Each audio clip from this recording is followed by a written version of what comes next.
Hello, Canucks fans, and welcome back to another episode of the Canucks Conversation, delivered to you by the great folks at DoorDash. Ding dong. Use promo code CONVODD, capital C, capital D's, all one word, CONVODD. That will get 25% off and free delivery on your first order with the DoorDash app. Does not get much better than that, folks. My name is Andrey Kuzmenko. I'm wearing sweatpants in the studio today, joined, as always, by the man who built the place, Chris Faber, who's wearing a very nice blue dress shirt today. Our technical producer is Alex Allard. This is the Canucks Conversation podcast, high above Rogers Arena on a very hazy Vancouver day. Supposed to get some rain tomorrow, though. So the camera's cutting it off. There is some blue up here at some point, just a little bit past the camera there. Take my word for it. There is some blue in the sky. We need some rain.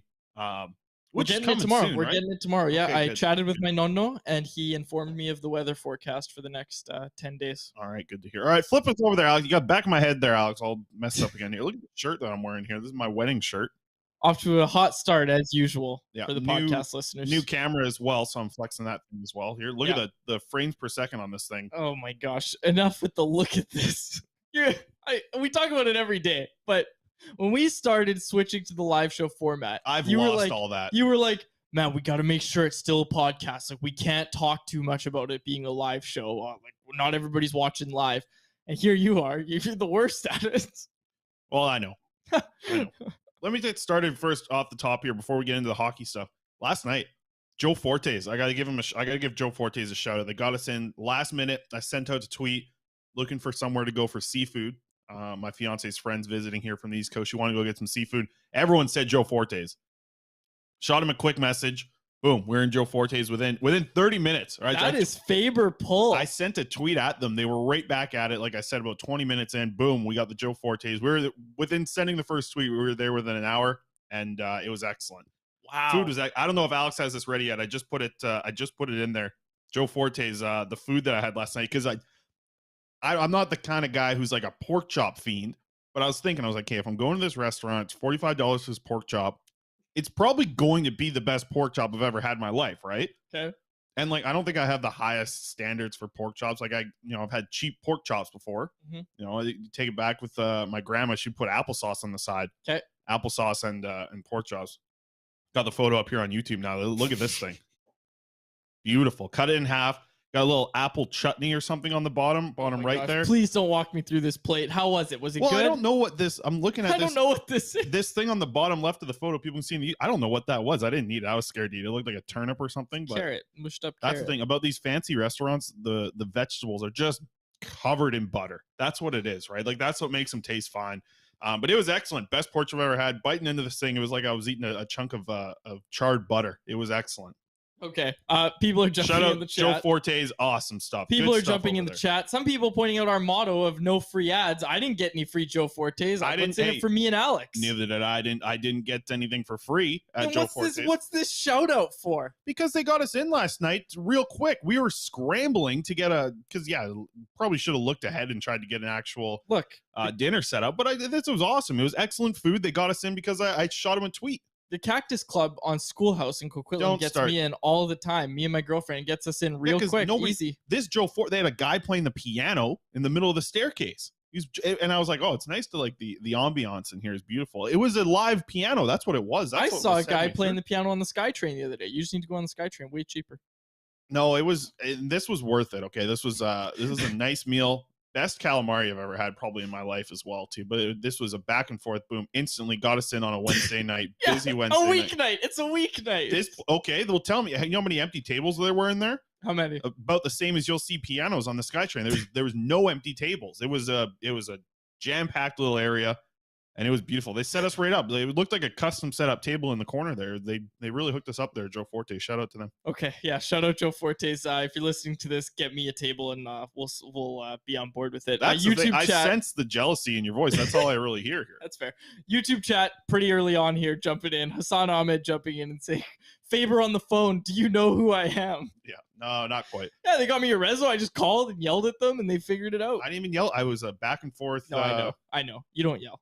No, I don't yell very well. I yell here sometimes. I've seen you angry like once, like actually angry. Really? When? I actually can't remember when it was. There was one time. I just can't remember when it was. I'm always frustrated, but I'm never like actually angry. But most of the time, I'm pretty frustrated. Yeah, both of us get frustrated.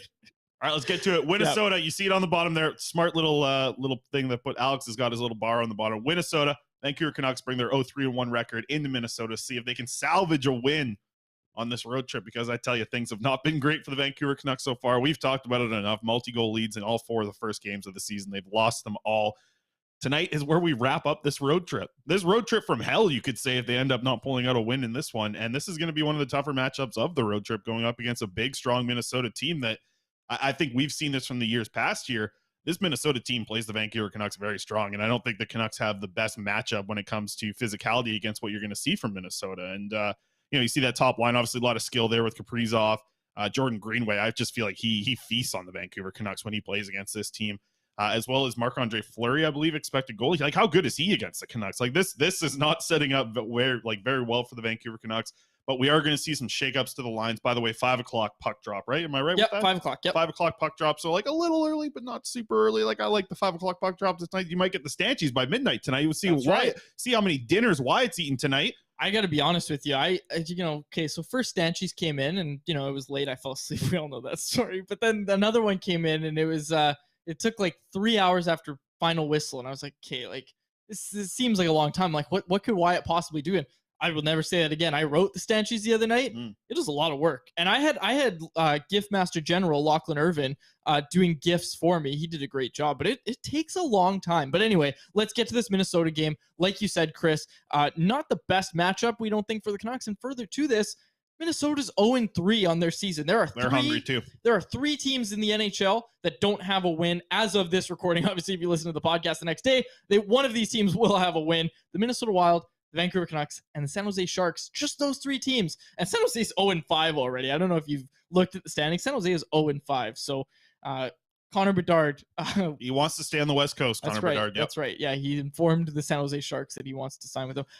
Sorry. You remember? I can't remember which NBA player did this, but he basically told, wasn't it? It might have been Lonzo Ball, or it might have been LeVar Ball, his dad, told every team that he was only going to go to the Lakers, so the Lakers selected him. I know they only had the 2nd overall pick, so I think his dad just was like, I seen it in a dream. My son's going to play for the LA Lakers. I don't know if he said he wasn't make a drive over to Lynn Valley. Shout out Lynn Valley Barbershop. Go check out Lynn Valley. Try and find Connor Bedard's dad and say, hey, can you say on the record that he's only signing in Vancouver? Yeah, he'll be here when he's 26 anyway. So the Canucks just got to start the rebuild now. 8 years from now, when Bedard's a free agent, you bring him in, boom. Yeah. Just the longest it's like setup destiny, rebuild. Right? It's destiny. I will be shocked if Bedard's not a Canuck at some point in his career, which is crazy because like if he does project like a lot of people project him to be, he could end up being a superstar really fast. Like the things that this kid does. Yeah, it's already incredible. I'm already on the list to try and get out there because they sold out the other day. They're doing standing room out at the LEC when Bedard comes to town with his Regina Pats to play the Giants. I'm hoping that we can still get some seats in there because I'm going to Prince George games. I'm going to watch your boy Ty Young. Appreciate it. But another goaltender in the prospects report tonight too. Big Aku. He's getting in the lineup. Big Aku. Okay. First though, let's get to the Canucks lines off the top. Exactly we do see a little bit of changes here to the Vancouver Canucks lines. Let's get started right into it with the top line. Ilya Mikheyev, JT Miller, and Conor Garland drawing back into the lineup tonight. Looks like that's going to be a line that you're going to see a lot at 5-on-5. Pearson, Horvat, Besser. That's kind of one that's been sticking together, I think, quite a bit throughout the preseason here. But this is one I like, Quads. I got it highlighted here in my notes. Andrey Kuzmenko, Elias Pettersson, Vasily Podkolzin. To me, that's the line to watch tonight. And I'll wrap it up with the 4th line here. Dakota Joshua, Niels Amon, Curtis Lazar. The name that you will not be seeing in the forward group tonight, and Bruce Boudreau talked about it a little bit, is Niels Höglander going to be a healthy scratch for tonight's game. Which line do you want to key in on here? And tell me it's the Kuzmenko, Pettersson, Podkolzin line, because that's what I'm excited to watch tonight. You already know it is. We've talked about it. We've talked about wanting to keep Kuzmenko and Pettersson together. Obviously, on the Tuesday night loss to Columbus, it was Höglander, Pettersson, and Podkolzin. I really liked Kuzmenko and Pettersson together. Like that duo has been so good through the first 3 games. So for them to get reunited tonight, I'm really looking forward to seeing that. And obviously Vasily Podkolzin as well. I want to touch on this Niels Höglander thing because he's out of the lineup. Connor Garland slots back in. You knew Connor Garland wasn't going to be a healthy scratch long. So again, like the message was sent. That's kind of what Bruce Boudreau said this morning was the message was sent to Garland. And now it's not as much of a message being sent to Höglander. It's literally just hey, you're playing really well, but this is kind of what we think in terms of matchup. We want Dakota Joshua, Neil Zaman, and Curtis Lazar as the fourth line. For whatever reason, I'm not for that. I think taking out Dakota Joshua or Neil Zaman. Bruce Boudreau said he wants a little bit of a bigger. I get it. Minnesota is a heavy hitting team. But Jordan Greenway is slotting back in for them. That plays a part in the decision. I think Boudreau name dropped him. Yeah, this to me, I look at this and I'm thinking, okay, like you don't need Dakota Joshua to step up every game. But if you're going to keep Nils Höglander out of the lineup to play Dakota Joshua on him, there should be pressure on. I know he's playing a fourth line role and he's not going to see a lot of special teams time, but there should be pressure on Joshua tonight. You're playing over one of the top 12 forwards right now because Nils Höglander is one of the top 12 forwards. And you say he doesn't have to step up every night. Has he stepped up any night? I mean, I think he's just been like a below average fourth liner right now. And I don't understand why. I get it. I get the profile, and we've talked about it. He's big, all that stuff. He hasn't fought. He hasn't answered the bell at any point to, set the tone for his team. Podkolzin's been doing that more, right? And again, I'm not saying Nils Höglander is going to go out and do that, throw a big hit, but you can't be upset with the way Höglander played. And again, Boudreau even said it. He told Höglander that he's playing super well right now, and then he needs to be ready to get back in the lineup really shortly here. Honestly, I think the next guy to come out has to be Dakota Joshua or Neil Zaman, because again, you've got Curtis Lazar who can play center. I don't think Amon and Joshua, and again, it's not really a knock on either player, have shown as well as Nils Höglander. I get you don't want him in a fourth line role, but you've got to do something. And Hassan Ahmed jumped in the chat as well and said, what the frick does Joshua do out there? Tell me, what is Dakota Joshua's identity through 3 games as a Canuck? And again, I'm not trying to rip on the player too much. I'm just saying, what is there that anybody has seen that's okay, we've got to put him in the lineup over Höglander, other than he's tall? I mean, he's big bodied, and that's the thing that Bruce Boudreau kind of mentioned. You're right, though. You're not asking him to fight every game, but it's I found it interesting that Kyle Burroughs even wasn't into the lineup the other game. I think it's a game time decision for Pullman right now. It's not a game time decision to me. The decision should be made right now. It should be Kyle Burroughs playing on that third pairing. It simply comes down to dog rating. Sure. And if you're looking at hey, this is a big body team we're going up against, it's Tucker Pullman's bigger than Kyle Burroughs, but it's not about the size. It's about the bark of the dog and the size or something, right? What am I talking about here? The dog bark that Kyle Burroughs has, much bigger than the Pullman bark. I don't think that's the saying. He's got the no. Now you've thrown me off to the point that I can't remember No, it's not the size of the dog. It's the size of the.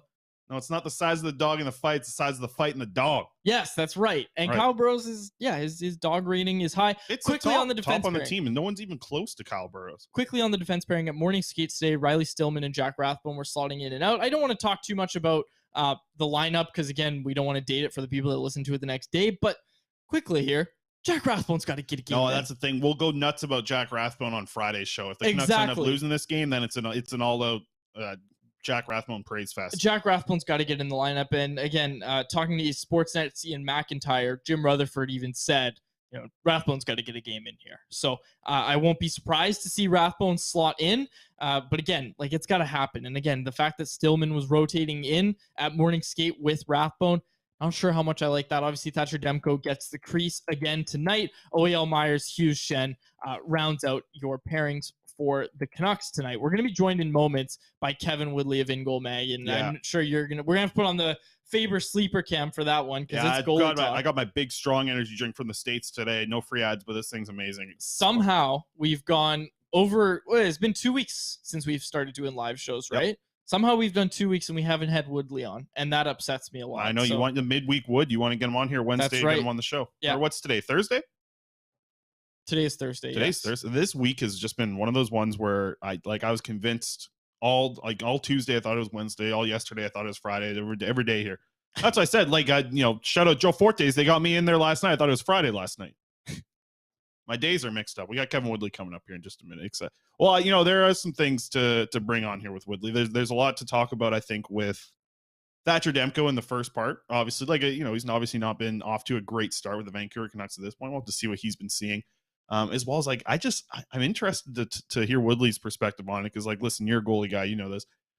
Spencer Martin is locked right in to what Ian Clark's been teaching him. It's obviously really grown in his game. I'm curious to see what he's seen. And we've only seen one game of Spencer Martin, but this guy puts up points, man. Okay, this is a Trailer Park Boys reference in the chat here from Finn B, and I think they're trying to troll you, but I really hope they are because we have the photo. This guy actually trying out as a Ricky impressionist.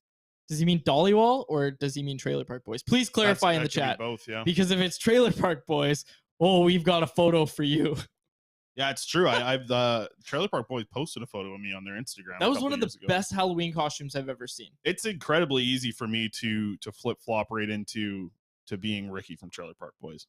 Yeah, it's easy as all heck. It was an amazing costume. Yeah. I can't get over it. And Knucklehead jumped in the chat and said the reason Quaz doesn't get the high definition camera is you'd see sea loves in his eyes. That's true. Yeah, the new camera, I like it so far. It's good. It's the frames per second. That's the good thing about it. Look at that. Okay, so live show, folks. I texted Woodley and said, "Hey, are you good?" Woodley said he never got a link. Oh yes, he did. Check his email. This is too good. Live show, and Woodley doesn't get the link from Mr. Faber. No, it's fine. The final thing I wanted to bring up about the lineups here is you can handle Woodley. It is going to be shocking to not see Jack Rathbone today. If we don't end up seeing Jack Rathbone in the lineup, it is going to be. I don't think it's going to be shocking to see him on this in this final game, but to me, not seeing him over a 5-game stretch where the Canucks could come out of this 1-3-1, and that's still just an unfortunate start to the season on a team that really needed to have a much better start. I do worry a little bit about what's going to happen moving forward here, especially with guys I don't know how long Travis Dermott is away from getting back into the lineup or at least skating with the Canucks. We heard he was skating here in Vancouver, but we heard the same thing about Tyler Myers, and he was in the lineup the next night. It just feels I don't know. It's is it that much of a risk to go with Jack Rathbone at this point? Because I don't really think it's a risk. This guy is to me a professional hockey player, and I think he's an NHLer too. I don't know. I think we can go in more on this on Friday if it ends up being if Rathbone isn't in the lineup, and I think he was rotating it a little bit today, but if he's not in this lineup for the 5-game stretch and they end up not winning a game, you could absolutely make an argument that Rathbone should be their opening night. Yeah, absolutely. And again, I know, what we always hear is, okay, we need someone bigger and Rathbone's not defensively sound enough. Again, it's been said before, sometimes the best defense is having the puck in the offensive zone, right? And keeping it away from your opposition, right? Mm-hmm. And again, Rathbone can snap the puck out. Again, it comes down to kind of what we said about Christian Wolanin in the preseason. And it's, if you can make a good first pass out of the zone, you deserve a shot with this team. You deserve a shot. Okay, we finally figured it out. Faber's screw up has been saved. No. Yeah, well, he's here to defend himself now. Kevin Woodley, 3 minutes late. Kevin, please explain to the listeners what happened. I was sitting here waiting for a link. Simple as that. Well, if you checked your email 2 days ago, you had it in your email 2 days ago. I don't think that's true. I got a text message saying the producer would send it to me today, so I didn't go back 2 days ago. I live in the present. I'm a goaltender, babes. Mm-hmm. I'm a goaltender, buddy. It is all about the present, next shot mentality. I don't live in the past. I don't look too far ahead to the future. It's all about the now. I don't know, Woodley. I've heard you move so slow in the crease, they think you're living in the past. That's efficiency, my friend. That's efficiency. Don't move too much. Don't be overactive. I'm not going to be one of these guys flopping all over the place. I just wait for everything to come to me. Eventually it does. Usually it goes behind me, but I'm waiting for it to come to me. Hey, one of the goalies that I always have found so intriguing, because this was the first year where I was really diving into the draft.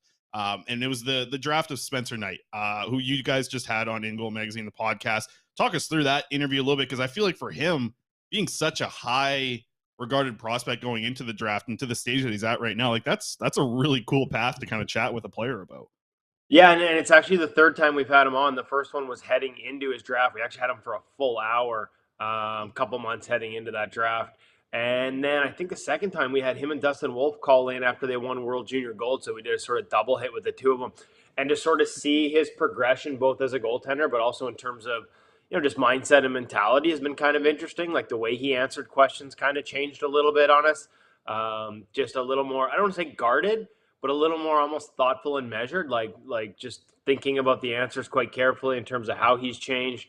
Some of the things we've heard compare actually to, adjustments we heard Demko make early in his pro career. He's a no stone unturned guy. And by that, I mean, he's always going to look for ways to get better. It's part of his MO in a position that's always evolving. You're always sort of looking to stay ahead of that evolution. And yet that can lead you to, sometimes if it's tools in the toolbox. And at InGoal, we introduce all kinds of tools from all kinds of goalies. But man, if you were to grab everyone and try and put it in your toolbox, you'd have like a 7-hour pregame routine and you'd be exhausted before they drop the puck. And so something we heard from Demko early in his career, we hear from Spencer as well, sort of identifying what you actually need and why you do it, and that fine line between routine and superstition. So, and I mean, kind of incredible, right? Like, he's heading into his 3rd year with the Florida Panthers. He's 21 years old. Like, at a time when we hear about goalies taking forever, man, like, that's a pretty fast track. You brought up Thatcher Demko. That's what Canucks fans want to talk about, Woodley. What have you made of Thatcher Demko's play through the first, I guess, 3 games since he's made 3 starts here? You know, hasn't stolen any games, but what have you made of his play? I mean, at the end of the day, the numbers tell you he's below expected. I think last time I checked, it was like 46 out of 58 guys in terms of adjusted save percentage and goals expected numbers. But also the 5th lowest expected save percentage in the NHL, according to Clearsight Analytics. In other words, that's a tough environment. Now, that said, there are other goalies that have had a bad environment that have outplayed it, and he hasn't yet.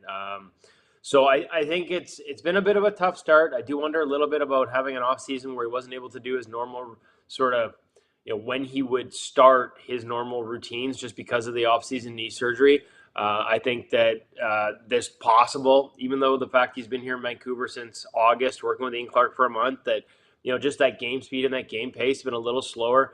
Kind of a bit of a tough break that his last preseason start was against the Arizona Coyotes. And, frankly, the hardest part of that night was staying awake. Like 7 shots was just absurd. There wasn't enough work, and that might have hurt. It doesn't help when your first game against the Oilers, you have a 778 expected save percentage. Like, I kept seeing and reading all this stuff about how the Canucks actually, their process was okay in that game. And it was just their special teams. They are outchanced from a high danger perspective at 5-on-5 as well. So I actually didn't see that game. Yeah, you're right. They had the puck more than the Oilers did. They didn't give up they had more chances than the Oilers did.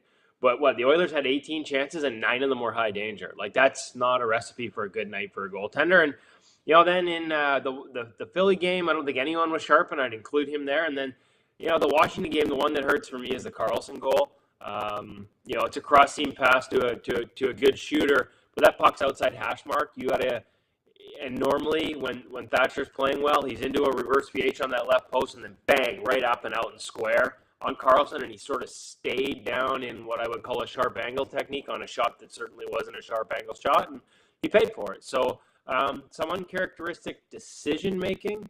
I still like the process, not to use that phrase for goaltending to steal what everyone's describing the team as, but way he's moving around the ice, maybe a little bit of pace issues at times, but I think part of that is environment too, when it's one seam pass followed by another seam pass, kind of like that Oilers power play, like down to the goal line, into the slot, and across. Like, wow, that's a lot of dynamic offense, and there's been times where I felt like he's a little bit behind uncharacteristically, but I wonder how much of that is just the types of chances and the amount of slot line plays that they've given up early.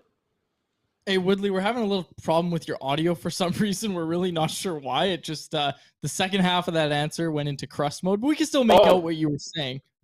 That was my best stuff.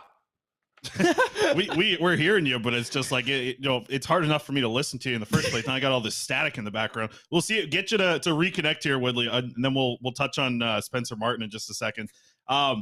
Which I want to get to, because he brought it up there, that the fact that you're seeing what the Canucks had to deal with Thatcher Demko. It's nothing new to see a lot of high danger chances against, but he brought it up there, like the numbers against the Oilers. There are 9 high danger scoring chances against that team.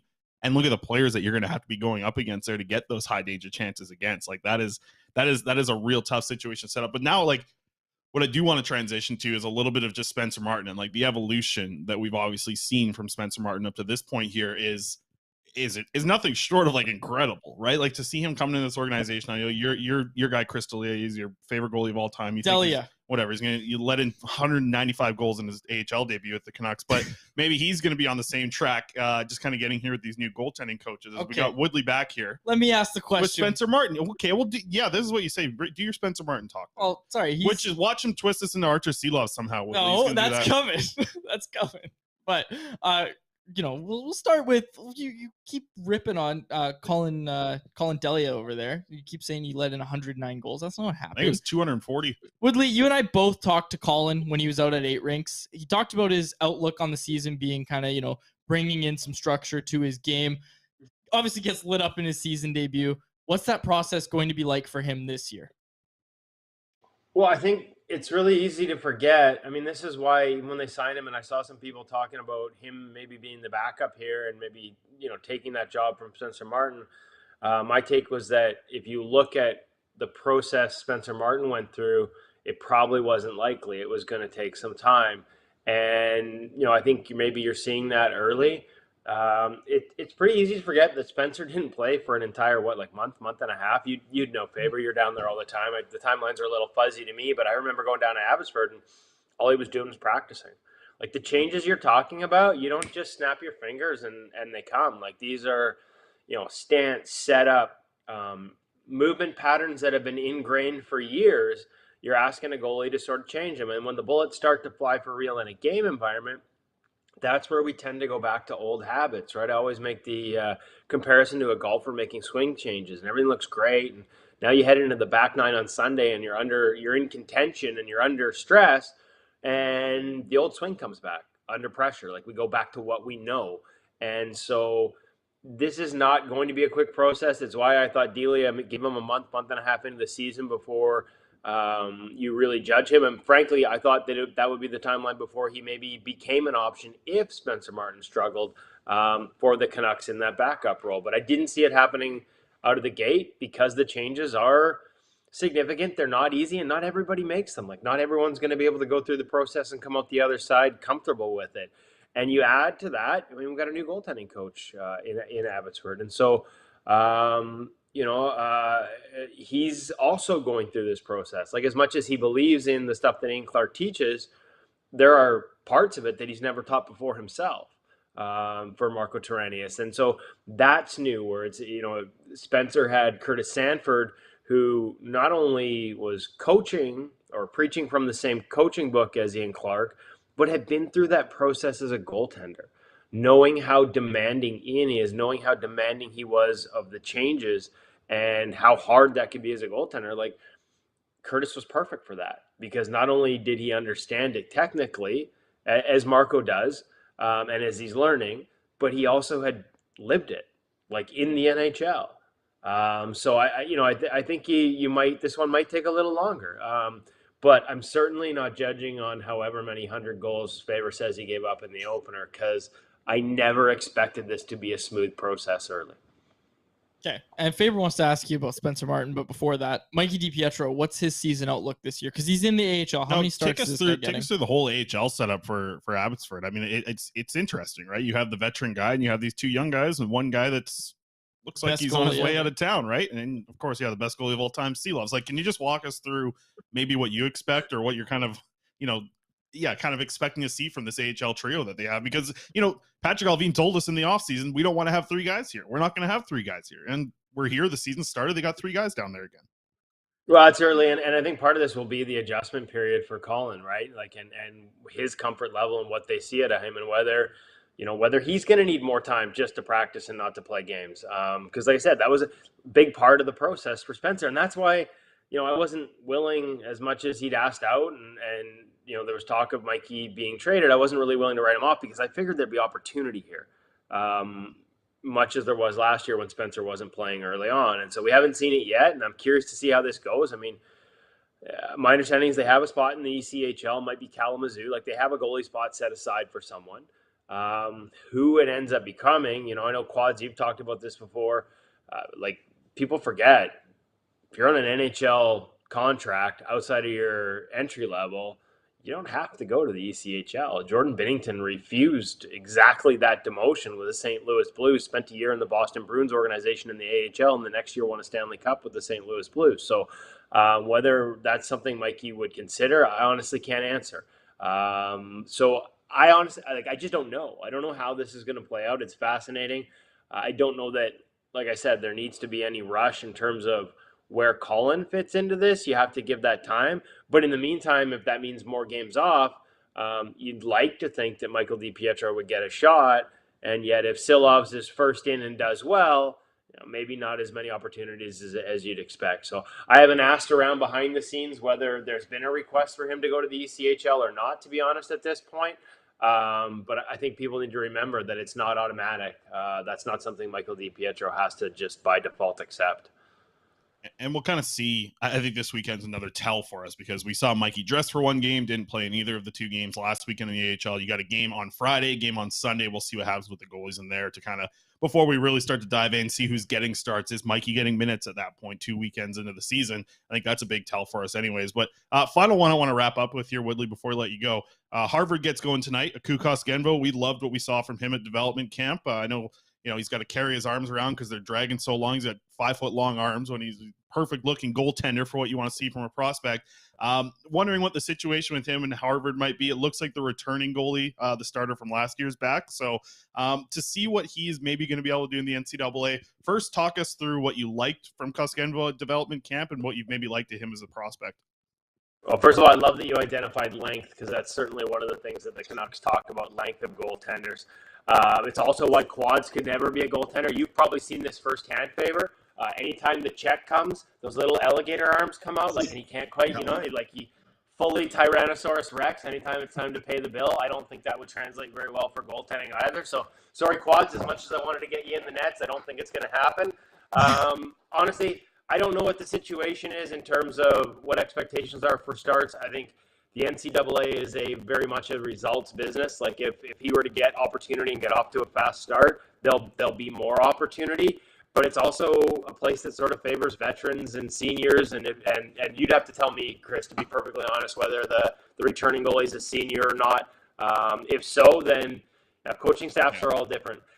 There's a lot to like about his game. When you watch him in practices and drills, you can see what they love, like that length, that explosiveness. He's dialed into a lot of the movement mechanics that they like.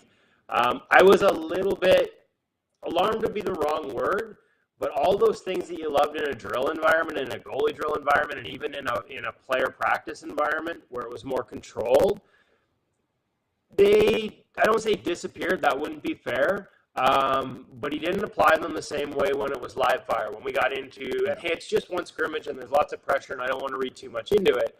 But sometimes guys don't necessarily translate how they look in a practice environment to how they can play in a game. And sometimes that just takes time. So NCAA is going to be a different environment for him. It's a bit of a one-shot league, frankly. It's changing, but it's still from a goaltending perspective. So you'll see guys come way out and challenge because they're not worried about second chance opportunities. Again, it's evolving, but there are elements of NCAA play that really don't translate, again, from a goalie perspective to pro hockey. And so you see guys have success in the NCAA and get chased as sort of overager free agents and never translates in pro. He's got a game that I think is pro ready. I'm curious how much he has to change it to play in the NCAA. And that might not necessarily be a good thing, but getting comfortable with reading plays and making sure he's connecting the moments and the movements that he's learned in the right situations, making the right reads. I think that might take time. And if he struggles with it early the way he did, it appeared at least in that scrimmage, and they've got a senior who plays well, that could mean limited opportunity this year. But that's the good thing about their setup. Marco Terranius will travel. Skated with him in the summer. When Abbotsford's on the road, he'll go make visits to see the prospects and work with them. And that's the beauty of the NCAA. You play on the weekends, you've got all week to work on your game. And so if you get a good goalie coach and a goalie coach in Marco Terranius who can go and work with the goalie coach at Harvard, that means he can still keep getting better and keep evolving, even if the games played and the minutes played don't add up. All right, Willie, appreciate your take on the goaltenders here. I think, the internet was starting to go out again on you at the end there. You're getting ripped in the chat here. They're saying, how does Chase Waters have better connection than you down in that little basement there? You got too many goalie pads on the outside of the walls there, keeping the bad connection. Well, I'm just checking your sponsor list here to see if there's any telecommunication companies that are picking up your bill, because I got one right now that I'd like to rip pretty good. No, we'll send you some hockey cards, though. Shout out to our friends at Zephyr Epic for presenting this. Woodley, appreciate it, man. We'll get you back on here soon. We'll set you up in the Abbotsford Center. Better internet next time. Yeah, I'll get myself I'll get an Ethernet connection, and maybe by the time we talk next time, I'll also have a tooth. Yeah, thanks for taking the time, Woodley. Caught you off guard for the video. Looking good, pal. Have a good one, Woodley. All the best. There he is. Kevin Woodley, InGoal Magazine. Like I mentioned, pretty cool podcast.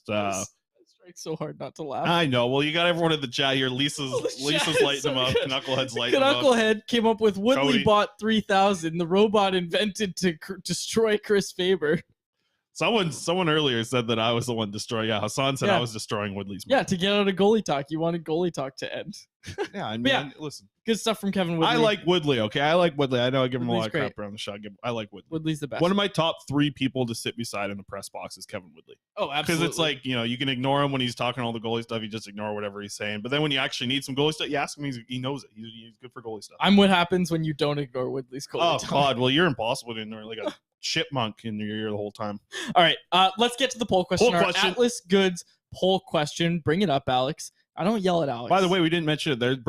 Kevin Woodley brought to you by Zephyr Epic. Oh, yeah. We've re-upped with Zephyr Epic. We got Zephyr Epic back on board. We're going to have some.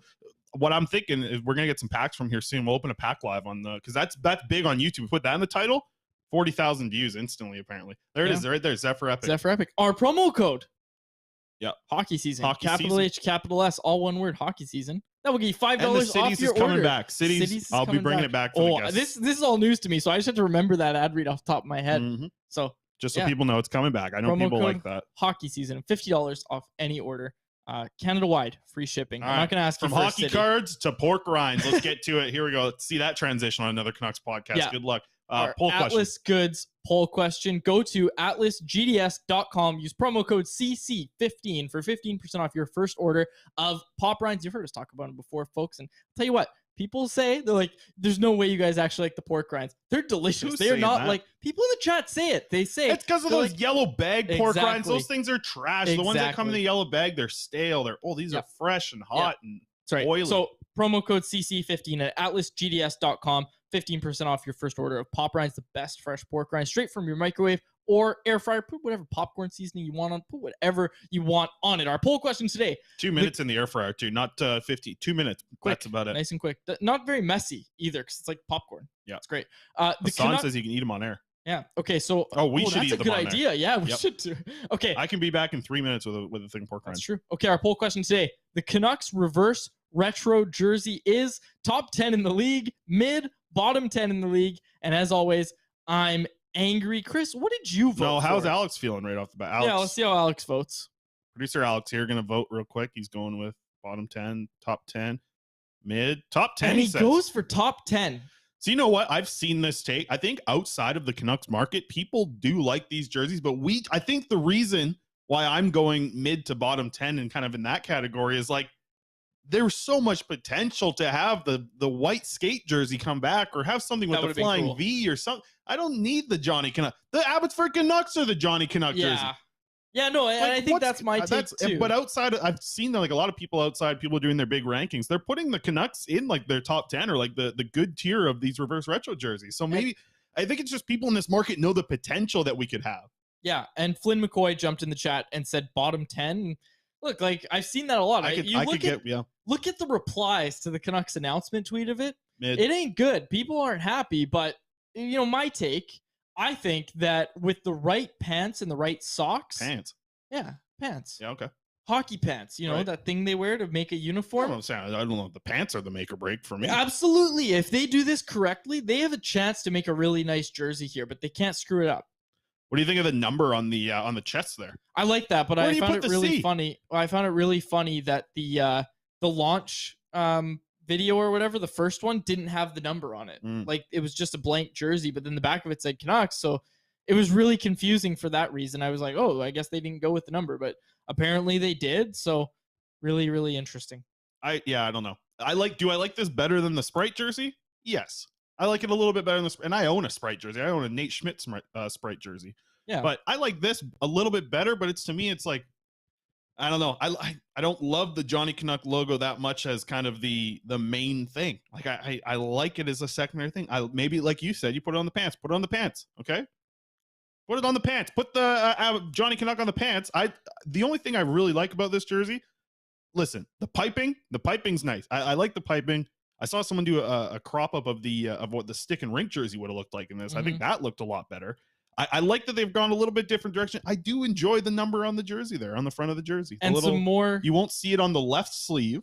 Instead, you'll see it on the left chest. I like that. I think that's a little bit different. That's cool. But it should have been the white skate, man.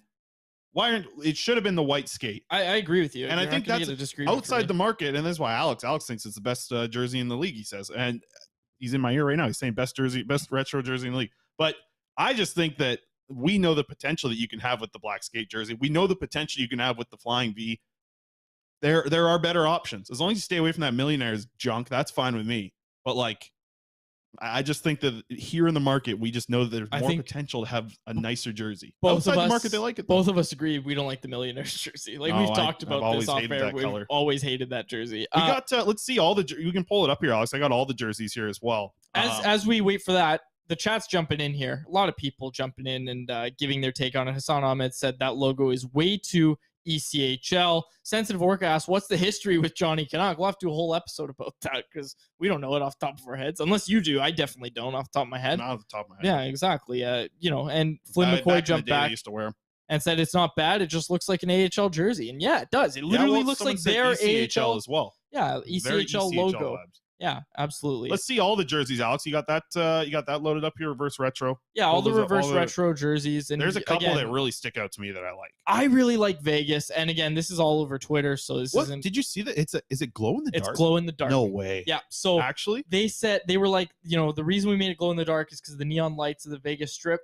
I'm sorry, but I know this is probably a bold take, and I'm going to get ripped for it. But the team with no history, the only team with less history than them is the Seattle Kraken. The team with no history has what I think is probably one of the best jerseys. Like, I think that's one of the top 5 ones we saw debuted today. I like the Minnesota Wild one. The Toronto Maple Leafs one is boring and garbage as per usual, but again, like the fishermen best with one, the Islanders, I really like that. I got the best one. You can pull it up here, Alex. You got the photo of the Panthers jersey. The Panthers jersey is by far the best. I do like that Panthers Barkov jersey. rocking it on the boat. Baby blue. It's looking pretty cool. Good. And it's, you know what? It's nothing like the Florida Panthers logo. It's just like it's a hockey stick in a palm tree. Hell yeah, it is. Well, that's their shoulder patch, right? Well, it looks good. I like that no matter the case here. Yeah. All right, cool. Quickly, prospects, and we get out of here or what? Let's do it. Okay. Quick little prospects wrap up. Pull me up here, Alex. There it is. We got Elias Pettersson. He only played 2 minutes today. 2 minutes, 42 seconds of ice time in an SHL game. That's the key. SHL. So he's playing in the SHL. He fires a shot from the point here, and then it kind of gets banged around the crease, gets put right into the back of the net there. Elias Pettersson, DPD as we like to call him. Look at that. Nice point for DPD. You love to see it, eh, Quads? You're a big DPD guy. I know that for sure. That's a horrible nickname for him. It's the best. It's the best nickname we've come up with here on this show. And then this one, I know you're gonna like this one here. Pull me up here, Alex. Again, full screen it. This is Quad stuff right here. Look at that. Kuzmenko. Harvard's in action tonight. You'll be able to get a chance to potentially see. I'm gonna keep you updated. I'll let you know if he's starting or not. Did he dye his hair? He had blonde hair. No, he didn't. No, he didn't. Absolutely, he did. No, he didn't. That's a Kuzmenko. He's always had brown hair. No, he hasn't. You're wrong. No. I've spoken to him. He might have dyed his hair. He had blonde hair. I don't think so. This is a Kuzmenko right here, number 30, Harvard. Good looking cat. He's about 6'9", about, give or take. Oh yeah, he did always have brown hair. Yeah, I'm pretty sure he's always had brown hair. It was shorter when I talked to him at development camp. Yes, that's might have been what threw me off. Sorry, I'm checked out because it's prospect. Quick bet. Let's get out of here. We're last minute here. 1 minute on the bet. Betway bet. I got a bet here coming up for you. You can pull it up here, Alex. Betway.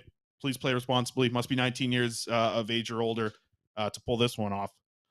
This one here. Easy money.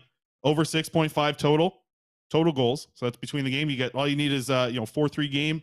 What else can you get? 5-2 game. What else can you get? 6-1 game. Okay, 7-0 game. We get it. All you need is 7 goals. So you need over on that and Brock Besser with a point. So I'm taking you put $50 down, you get the return, $120 plus your 50 back. That's you know what? That's 2 of my meals last night at Joe Forte's right there with your return if you pull this one off tonight. So quick little bet there, and bet the responsible way. Absolutely. Betway. Please play responsibly. Must be 19 years of age or older. Okay. I feel like it should be a longer read about that's okay. About betting. No. Nope. We'll wrap it up Put there. it up on the screen. There it is. Yeah. Betway. Nailed it. All right, we'll wrap it up there. For my co-host, Should be an interesting day tomorrow, though. I'll tell you that. They lose tomorrow. Yeah. Holy cow. Yeah, folks, you're not going to want to miss tomorrow's show. And again, thanks to all the new listeners. We've had more and more people say that they're making sure that there's time in their day to watch the live show. So we really appreciate that. Old Papa Quad's getting old, forgets his son's hair color in the chat there. Yeah, Canuckle had jumped in and said that. And Hassan Ahmed said, I can't afford my rent because I take all of Faber's bets. So on that, you know what? Come on now. we'll close it out there. Yeah. The first goal, Kyle Burrows the other day, he was laughing at that. What did I say the other in preseason? Yeah, you nailed it. You My did nail preseason it. guy nailed the score. Yeah, sure. Hassan's just not following the right way. Okay, sure. For my co-host, Chris Faber, and our technical producer, Alex Allard, our thanks to Kevin Woodley. My name is David Quadrelli. Thank you so much for listening to another episode of The Canucks Conversation. It's a lighter right there. It's a lighter, lobster lighter. Thanks for listening to Canucks Conversation, delivered by DoorDash. Hit the subscribe button to never miss an episode. How about keep it to a thank you, Jim?